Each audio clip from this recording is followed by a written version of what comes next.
Um teorema fundamental na origem da trigonometria é o Teorema de Pitágoras.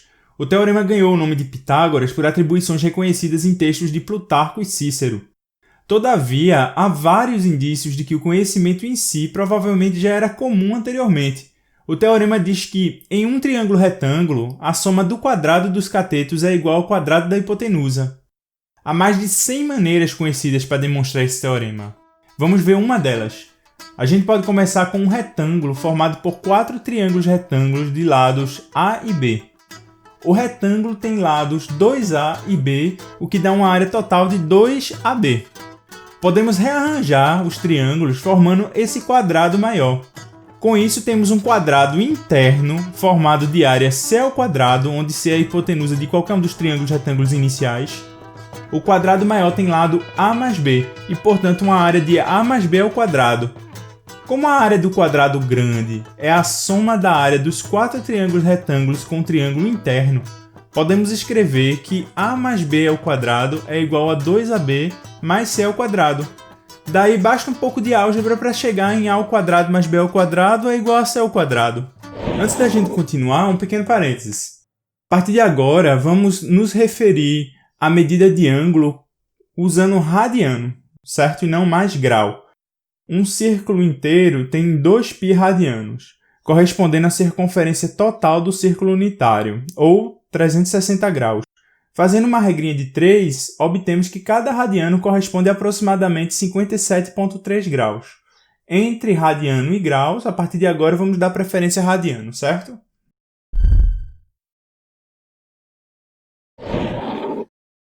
Vamos pegar um triângulo retângulo qualquer. Vamos atribuir x e y ao tamanho de seus catetos. Pelo teorema de Pitágoras, o tamanho da hipotenusa será de raiz quadrada de x ao quadrado mais y ao quadrado. Vamos chamar de θ o ângulo oposto a y. A definição do seno de θ é a razão entre o tamanho de seu cateto oposto e a hipotenusa, ou seja, y sobre raiz quadrada de x ao quadrado mais y ao quadrado. A definição do cosseno de θ é a razão entre o tamanho do seu cateto adjacente e a hipotenusa, ou seja, x sobre raiz quadrada de x ao quadrado mais y ao quadrado. Com isso, elevando ao quadrado cada um dos termos e somando-os, temos a relação trigonométrica fundamental. Seno ao quadrado de θ mais cosseno ao quadrado de θ é igual a 1. Quem se lembrar de geometria analítica vai rapidamente associar essa equação a um círculo unitário. Vamos convencionar que ao eixo x corresponderá o cosseno e ao eixo y corresponderá o seno. Basicamente, podemos varrer todos os triângulos retângulos de hipotenusa unitária variando um ângulo de 0 a π sobre 2 radiano. Além disso, vamos extrapolar e definir que os catetos orientados ou para baixo ou à esquerda vão gerar senos e cossenos negativos. Assim, vamos ter a definição de triângulo com hipotenusa unitária para todos os ângulos de 0 a 2π radianos. Podemos extrapolar ainda mais e girar no círculo quantas vezes quisermos, voltando aos valores que tínhamos antes. Dessa forma, o domínio das funções trigonométricas seno e cosseno passam a ser os números não negativos, e as funções ficam periódicas com período 2π. Finalmente, se você for bem atento, vai perceber que giramos o tempo todo no sentido anti-horário. Vamos convencionar que girar no sentido horário gera ângulos θ com valores negativos. Dessa forma, o domínio de seno e cosseno fica sendo todos os números reais. O período continua sendo 2π. Além disso, podemos ver que a imagem corresponde aos números de -1 a 1, nunca passando desse intervalo, já que o círculo é unitário. Agora vamos varrendo os ângulos positivos e negativos de mesmo valor absoluto ao mesmo tempo. Observe que os senos ficam refletidos em relação ao eixo y e os cossenos são coincidentes, ou seja, seno de menos θ é igual a menos seno de θ e cosseno de menos θ é igual a cosseno de θ. Uma função f com a propriedade de que f de menos x é igual a menos f de x é chamada de função ímpar. Uma função f com a propriedade de que f de x é igual a f de menos x é chamada de função par. Dessa forma, o seno é uma função ímpar e o cosseno é uma função par. Observe agora 3 partículas, uma delas descrevendo a trajetória no círculo em movimento uniforme, e as outras 2 correspondendo cada uma à projeção da primeira nos respectivos eixos. Observe a partícula em movimento no eixo vertical. Ela descreve seno de θ, justamente, e observe como a função seno de θ vai se desenhando no eixo cartesiano à medida que o tempo vai avançando.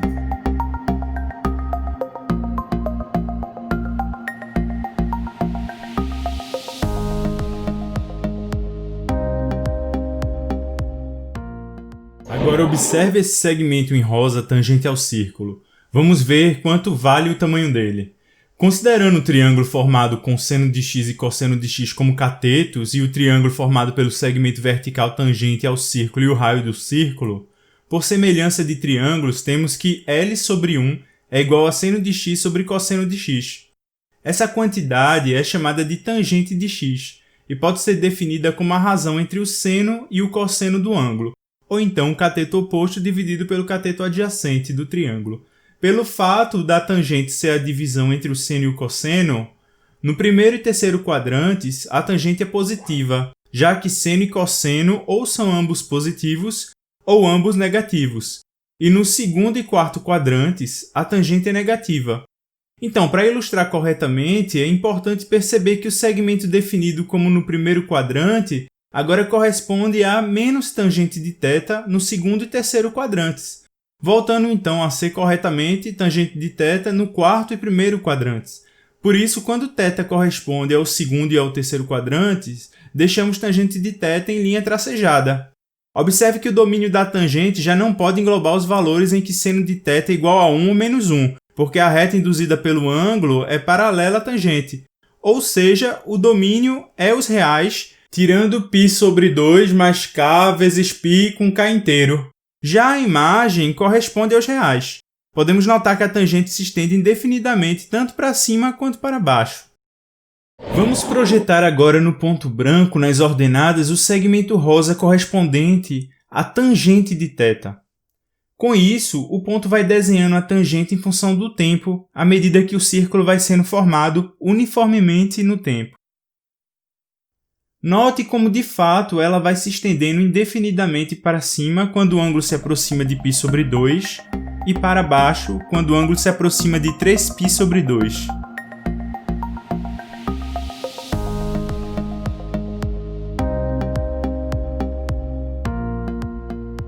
Considere esse segmento verde e amarelado se estendendo no eixo x. Qual será o tamanho dele? Como ele é a hipotenusa de um triângulo retângulo cujo cateto é o raio do círculo, podemos fazer a conta. Observe que cosseno de θ é igual a 1 sobre L, o que faz de L 1 sobre cosseno. Essa função se chama assecante de x. O seu valor absoluto é sempre maior ou igual a 1, já que o maior valor que cosseno pode assumir é 1. O domínio da secante é qualquer valor tirando aqueles em que o cosseno é zero, justamente, ou seja, o mesmo que o da tangente, π sobre 2 mais kπ com k inteiro está proibido. Já a imagem é a correspondente a 1 sobre x, sabendo que o valor absoluto de x é sempre maior ou igual a 1.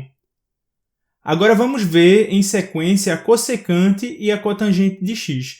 Vai ficar como um exercício para você seguir esses mesmos passos e definir fórmulas em termos de seno e cosseno e também achar o domínio em imagem. Se houver alguma dificuldade para conseguir esses resultados para cossecante e cotangente, na lista do Desmos dessa semana tem um exercício que lhe ajuda fazendo passo a passo com você.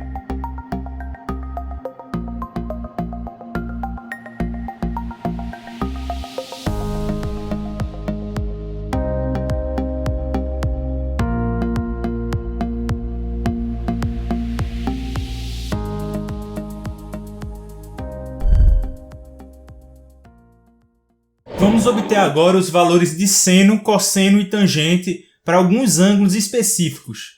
Podemos obter o seno, cosseno e a tangente de π sobre 4 com um quadrado unitário.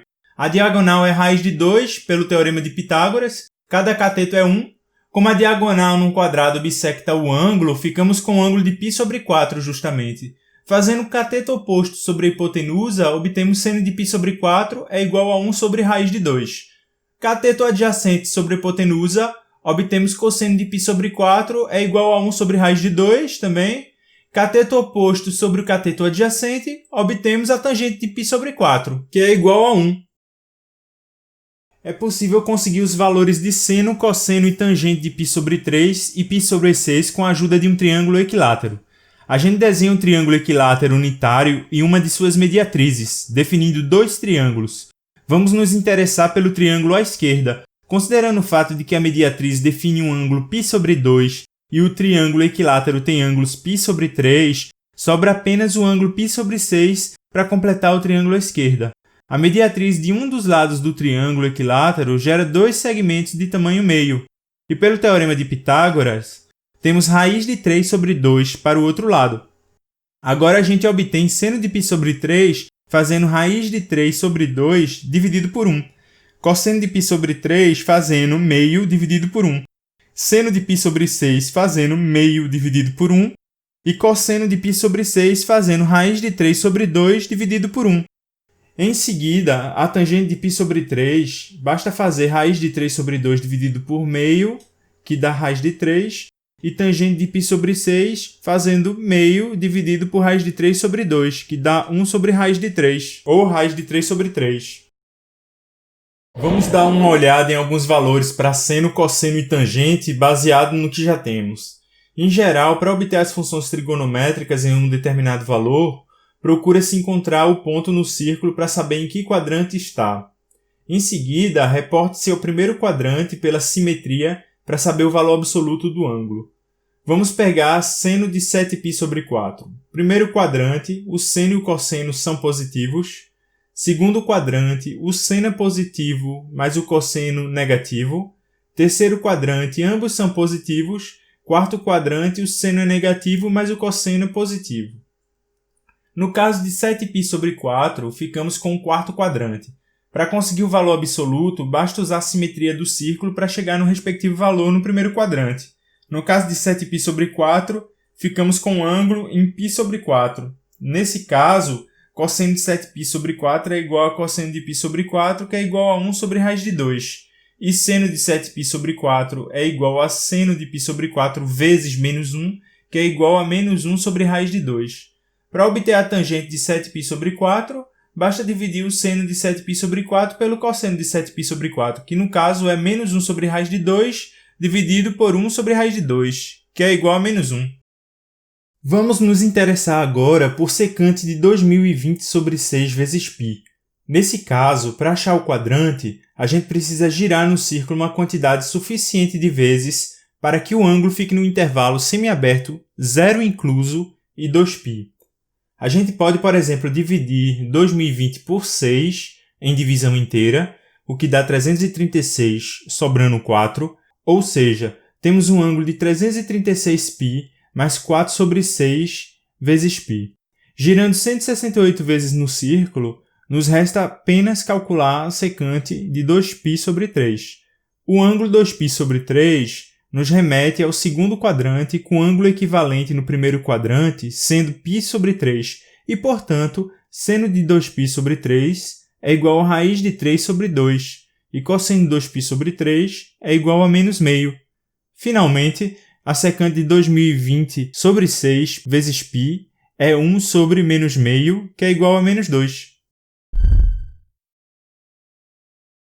Esse gráfico que vocês estão vendo na tela é o correspondente ao gráfico do seno de x. Lembra que é uma função ímpar? Veja que a origem é um ponto de simetria. Parem para pensar se isso não teria a ver com o fato de ser justamente uma função ímpar. Vamos colocar alguns valores. Veja que seno de x é zero para todo valor de x igual a k vezes π, com k pertencente aos inteiros. Além disso, assume um valor de 1 para todo x igual a π sobre 2 mais 2k vezes π. E um valor de menos 1 para todo x igual a 3π sobre 2 mais 2k vezes π, com k pertencente aos inteiros. Observe o período de 2π que o seno de x tem, usando essas verticais aí tracejadas para ajudar. Agora vamos ver o cosseno de x. É uma função par, ela é simétrica em relação ao eixo y. Parem para pensar se isso não teria a ver com o fato de ser uma função par, justamente. Vamos colocar alguns valores. Veja que cosseno de x é zero para todo valor de x igual a π sobre 2 mais k vezes π, com k pertencente aos inteiros. Além disso, assume um valor de 1 para todo x igual a 2kπ e um valor de menos 1 para todo x igual a 2k mais 1 vezes π, com k pertencente aos inteiros. Observe a periodicidade do gráfico. Vamos justapor seno de x. As duas não se parecem? Na realidade, cosseno de x é o seno de x transladado em π sobre 2 unidades para a esquerda. Observe. Vamos demonstrar isso na parte de relações trigonométricas. Agora vamos colocar o gráfico em rosa da tangente de x. Observe que para os valores em que cosseno de x se aproxima de zero, a tangente de x sai da tela. E para valores onde o seno de x é nulo, a tangente de x também é nula. Veja que é periódica também. O período é menor, é só π. Podemos ver isso graças a essas assíntotas verticais nos valores de x onde cosseno de x é nulo. A gente vai demonstrar isso quando a gente for ver relações trigonométricas. Vemos que nenhuma dessas três funções é injetora. A tangente é capaz de gerar todos os valores reais, já o seno e cosseno ficam restritos a um intervalo fechado menos 1. Finalmente, dê uma olhadinha no gráfico da secante de x. O menor valor que ela assume é justamente 1 e acontece nos valores onde cosseno de x é o maior possível. Observe principalmente que ela possui as mesmas assíntotas verticais que a tangente de x. Você consegue imaginar o porquê? É isso, pessoal. Bom descanso, estudem bem e até a próxima!